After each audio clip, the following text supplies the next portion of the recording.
Ya, Assalamualaikum warahmatullahi wabarakatuh. Alhamdulillah, kita bertemu kembali pada pertemuan ketiga, masih tentang materi yang sama, yaitu sejarah tentang perkembangan peradaban Islam era modern. Dan pada pertemuan ketiga ini kita akan membahas tentang pengaruh perkembangan Islam dunia terhadap negara kita Indonesia atau bangsa Indonesia, atau secara umum adalah perkembangan Islam di wilayah Nusantara. Pengaruh Islam Timur Tengah ke Indonesia cukup besar dampaknya. Hal tersebut diperkuat dengan bukti adanya berbagai organisasi Islam di Indonesia. Pembaruan di negara-negara Timur Tengah tidak hanya tersebar di lingkungan mereka sendiri, tetapi juga meluas hingga ke Indonesia. Berikut ulasan mengenai pengaruh perkembangan dunia Islam terhadap Indonesia. Pengaruh dari dua tokoh terkenal, Jamaluddin Al-Afghani dan juga Muhammad Abdul Wahab, telah sampai pada ulama-ulama Indonesia yang belajar di negara Timur Tengah seperti Haji Miskin, Biobang, Haji Sumani. Ketiga ulama tersebut kemudian menerapkan ajaran Jamaluddin dan Abdul Wahab di Indonesia yang disebut dengan Gerakan Padri. Kita tahu Gerakan Padri berkembang di wilayah Sumatera bagian barat, di ujung barat negara Kepulauan Republik Indonesia. Gerakan ini bertujuan untuk membersihkan Islam dari perbuatan-perbuatan bid'ah yang melekat di kalangan umat Islam Indonesia. Bisa dikatakan gerakan ini adalah gerakan tajdid di bidang akidah. Selain ketiga ulama Sumatera Barat tersebut, masih banyak ulama Indonesia lain yang juga terinspirasi dari gerakan pembaruan di Timur Tengah dan negara Islam lainnya. Mereka adalah Syekh Haki Abdul Malik Karim Amrullah atau Buya Hamka, Syekh Daud Rashid, Syekh Jamil Jambi, dan Kiai Haji Ahmad Dahlan, pendiri Muhammad. Berdirinya organisasi keislaman dan kemasyarakatan yang berdasar keagamaan Islam, organisasi tersebut adalah sebagai berikut. Pertama ada Jamiatul Khair 1905 yang berdiri di Jakarta yang bergerak dalam bidang pendidikan, pengkaderan generasi Islam. Organisasi ini secara diam-diam didirikan di Pekojan, Jakarta. Mulanya organisasi ini tidak fokus pada bidang pendidikan, melainkan lebih ke bidang sosial. Ini karena pada saat itu pemerintahan Belanda melarang orang Islam mendirikan lembaga pendidikan, kecuali lembaga yang berbasis normatif. Namun dengan upaya keras, organisasi ini akhirnya mereka berhasil mendapatkan izin untuk mendirikan lembaga pendidikan. Pada tahun 1912 berdirilah gerakan Muhammadiyah yang didirikan di Yogyakarta oleh Kiai Haji Ahmad Dahlan dengan tujuan untuk mengembalikan ajaran Islam sesuai dengan Al-Quran dan Hadis, karena banyaknya ajaran Islam yang bersifat bid'ah dan tahayul.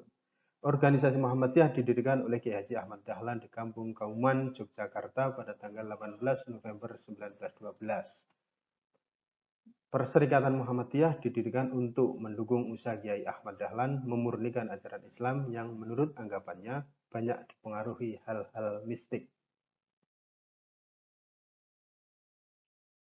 Al-Irsyad berdiri pada tahun 1914 di bawah pimpinan Ahmad Sukarti dan bertempat di Jakarta. Perhimpunan Al-Irsyad Al-Islamiyah atau Jamiatul Islah wal Irsyad Al-Islamiyah berdiri pada 6 September 1914 atau 15 Syawal 1332 Hijriah. Tanggal itu mengacu pada pendirian Madrasah Al-Irsyad Al-Islamiyah yang pertama di Jakarta. Pengakuan hukumnya sendiri baru dikeluarkan pemerintah kolonial Belanda pada 11 Agustus 1915. Ada Persis atau Persatuan Islam. Persatuan Islam didirikan di Bandung yang dipimpin oleh Ahmad Hasan. Al-Irsyad dan Persis memiliki bentuk gerakan yang hampir sama dengan Muhammadiyah.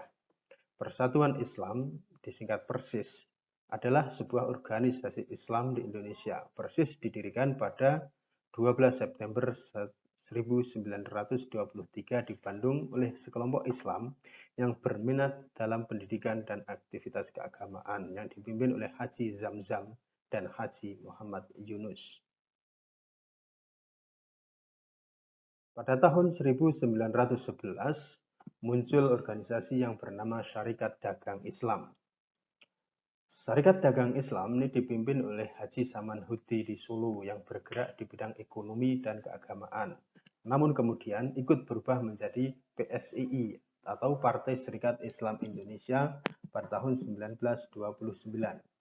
Tujuan organisasi ini adalah untuk melindungi pedagang muslim, khususnya pedagang batik dari kebijakan Belanda yang mengutamakan keuntungannya sendiri.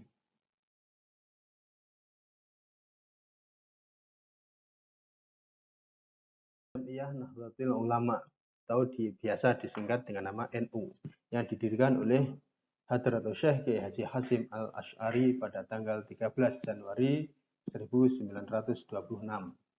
Pada awalnya, NU didirikan sebagai wadah ulama Islam untuk kemajuan Islam, tetapi kemudian juga masuk ke dunia politik.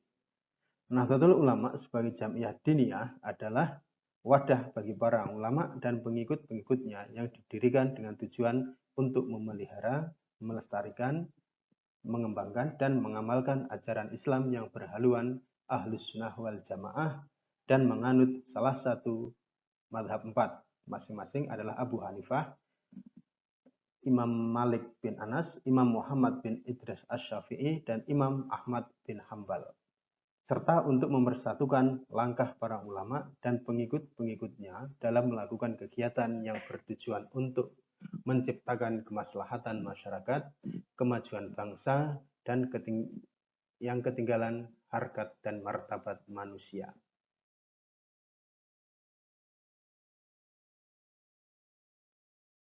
Di Banten, muncul satu organisasi yang bernama Matla'ul Anwar pada tahun 1905. Matla'ul Anwar ini bersifat sosial keagamaan dan juga pendidikan. Di Sumatera Barat, muncul pergerakan Tarbiyah atau Perti yang didirikan oleh Syekh Sulaiman Ar-Rasuli pada tahun 1928. Tujuan didirikannya adalah untuk menghilangkan bid'ah dan takhayul yang berkembang serta untuk memajukan pendidikan. Persatuan Tarbiyah Islamiyah adalah organisasi massa Islam di Indonesia.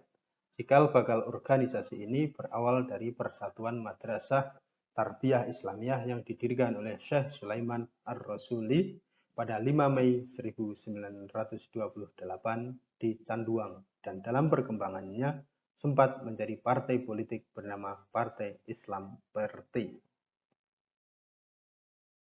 Persatuan Muslim Indonesia atau PERMI didirikan pada tanggal 22 Mei 1930 di Bukit Tinggi. Organisasi ini pada mulanya bersifat keagamaan, tetapi kemudian menjadi partai politik yang menuntut kemerdekaan Indonesia. Pemimpinnya adalah Muchtar Lutfi. Pandangan PERMI yang memadukan paham nasionalisme dengan Islam sejalan dengan pendapat banyak orang Minangkabau saat itu. Pandangan ini mengkritik partai-partai nasionalis lainnya yang mengambil model gerakan nasionalis India dan cenderung enggan mengakui Islam sebagai faktor pemersatu dalam perjuangan kemerdekaan.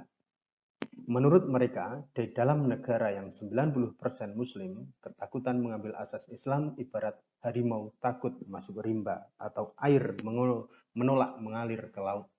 Karena itu PERMI sering bertentangan dengan partai-partai non-agama maupun partai Islam yang cenderung hanya mendasarkan diri pada satu paham saja. Majelis Islam ala Indonesia didirikan atas prakarsa Kiai Haji Ahmad Dahlan dan Kiai Haji Mas Mansur pada tahun 1937. Pada mulanya, organisasi ini tidak terlibat pada kegiatan politik, tetapi pada akhirnya terlibat pula dalam politik praktis, yaitu dengan melakukan perlawanan terhadap penjajah Belanda. Majelis Islam A'la Indonesia atau MIAI adalah badan federasi bagi ormas Islam yang dibentuk dari hasil pertemuan 18 sampai 21 September 1937. MIAI mengordinasikan sebagai kegiatan dan menyatukan umat Islam di Indonesia dalam menghadapi politik Belanda seperti menolak undang-undang perkawinan dan wajib militer bagi umat Islam. Kiai Haji Hasyim Asy'ari menjadi ketua badan legislatif dengan 13 organisasi tergabung dalam MIAI. MIAI dapat berkembang menjadi organisasi besar yang mendapat simpati dari seluruh umat Islam Indonesia sehingga Jepang mulai mengawasi kegiatannya. Setelah Jepang datang, MIAI dibubarkan dan diganti dengan Masyumi.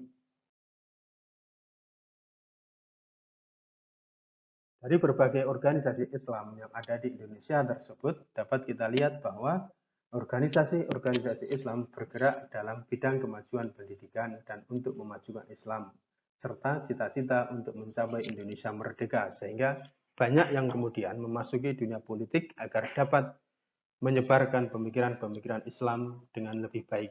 Nah, itulah sedikit penjelasan mengenai pengaruh perkembangan dunia Islam terhadap Indonesia.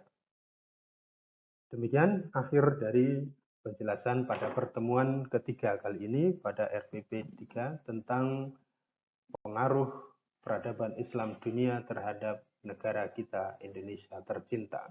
Sekian, terima kasih, semoga bermanfaat. Wassalamualaikum warahmatullahi wabarakatuh.